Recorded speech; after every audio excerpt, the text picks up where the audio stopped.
ಕಡಲೆಕಾಳು full high protein ಅಂತಾರೆ. ಆ ಪ್ರೋಟೀನ್ಗೆ 4-5 ಸ್ಪ್ರೇ ಹೊಡಿತಾರೆ ಗ್ರೋತ್ ಆಗೋದಕ್ಕೆ. ಇನ್ನು ಎಲ್ಲಿಂದ ನ್ಯಾಚುರಲ್ ಸಿಗುತ್ತೆ ಬಾಡಿ ಫುಡ್.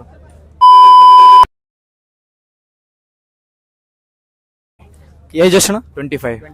ಎಷ್ಟು ವರ್ಷ ಆಯ್ತು ಬಾಡಿ ಬಿಲ್ಡಿಂಗ್ ಮಾಡೋದು? ನಂದಂದ್ರೆ ಸ್ಪೋರ್ಟ್ಸ್ ಪರ್ಪಸ್ ಒಂದು 6 ವರ್ಷದಿಂದ ಸ್ಪೋರ್ಟ್ಸ್ ಇದ್ದಿದೆ. ಈಗ ಒಂದು 1.5 ವರ್ಷದಿಂದ ಬಾಡಿ ಬಿಲ್ಡಿಂಗ್ ಪರ್ಪಸ್ ಮಾಡ್ತಾ ಇರೋದು. ವೇಟ್ ಏನಿದೆ 68.5. ಪ್ಲೇಸ್ ಏನಾಯ್ತಣ್ಣ? ಥರ್ಡ್ 70 ಕ್ಯಾಟಗರಿಲಿ. ಮೊದಲೇ ಯಾವ್ದಾದ್ರು ಸ್ಟೇಜ್ ಮಾಡಿದ್ರಣ? ಇಲ್ಲ, ಫಸ್ಟ್ ಸ್ಟೇಜ್ ಅಣ್ಣ ಇದು. ಫಸ್ಟ್ ಸ್ಟೇಜ್ ಹೆಂಗ ಅನಿಸ್ತಾ ಇದೆ? ಟ್ರೋಫಿ ಎಲ್ಲ ಗೆದ್ದಿರಿ, ಸಾಕಣ, ಖುಷಿ ಇದೆ.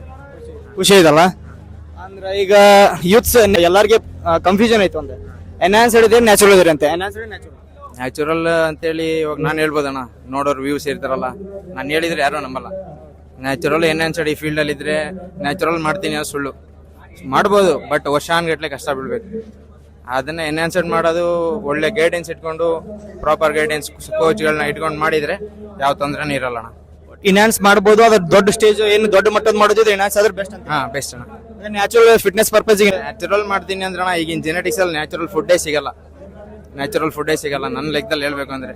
ಯಾಕಂದ್ರೆ ಎಲ್ಲದಕ್ಕೂ ಪೆಸ್ಟಿಸೈಡ್ಸ್ ಬಳಸ್ತಾರೆ, ಸ್ಪ್ರೇಯರ್ ಬಳಸ್ತಾರೆ. ಯಾವ ಒಂದು ಫುಡ್ ಗ್ರೋತ್ ಮಾಡಿದ್ರೂ ನ್ಯಾಚುರಲ್ ಆಗಿ ಒಂದು ಕಡಲೆಕಾಳು ಫುಲ್ ಹೈ ಪ್ರೋಟೀನ್ ಅಂತಾರೆ. ಆ ಪ್ರೋಟೀನ್ಗೆ 4-5 ಸ್ಪ್ರೇ ಹೊಡಿತಾರೆ ಗ್ರೋತ್ ಆಗೋದಕ್ಕೆ. ಇನ್ನು ಎಲ್ಲಿಂದ ನ್ಯಾಚುರಲ್ ಸಿಗುತ್ತೆ ಬಾಡಿ ಫುಡ್. ಊಟ ಪಾಪಗಿನೇ ಮಲ್ಟಿವಿಟಮಿನ್ ಕೊಡ್ತಾರೆ ಅನ್ನಬೇಕಾರೆ. ಎಷ್ಟು ಖರ್ಚಾಯ್ತು ಅಣ್ಣ ಇಲ್ಲಿ ಈಗ ನಿಮ್ಗೆ ಈ ಒಂದು ಸ್ಟೇಜ್ ಮಾಡಕ್ಕೆ ಎಷ್ಟು ಖರ್ಚಾಯ್ತು? ಖರ್ಚಾಗೈತೆ ಅಣ್ಣ, ಖರ್ಚೆಲ್ಲ ನನ್ ಕೌಂಟ್ ಇಟ್ಟಿಲ್ಲ ಅಣ್ಣ. ಹೆಂಗ ಬಾಡಿ ಬಿಲ್ಡಿಂಗ್ ಎಕ್ಸ್ಪೆನ್ಸಿವ್ ಗೇಮ್ ಹೆಂಗಣ್ಣ? ಫುಲ್ಲು ಮೋಸ್ಟ್ ಎಕ್ಸ್ಪೆನ್ಸಿವ್ ಗೇಮ್ ಅಣ್ಣ. ಈ ಫೀಲ್ಡಲ್ಲಿ ನ್ಯಾಚುರಲ್ ಮಾಡ್ಕೊಂಡು ಏನು ಸುಮ್ಮನೆ ಬರ್ತೀನಿ, ನಾನು ಎಕ್ಸ್ಪೋಸ್ ಮಾಡಿ ಹೋಗ್ತೀನಿ, ಇನ್ನೊಬ್ರಿಗೆ ಗೈಡ್ ಮಾಡ್ತೀನಿ ಅನ್ಬೋದು ನಾಲೆಡ್ಜ್ ತಗೊಂಡು. ಬಟ್ ಈ ಫೀಲ್ಡಲ್ಲಿ ಮಾಡಿರೋರಿಗೆ ಮಾತ್ರ ಗೊತ್ತಿರತ್ತೆ ಇದ್ರದ್ದು. ಖುಷಿ ಇದೆ ಅಣ್ಣ ಗೆದ್ಮೇಲೆ, ಟ್ರೋಫಿ ಗೆದ್ಮೇಲೆ? ಖುಷಿ ಇದೆ ಅಣ್ಣ.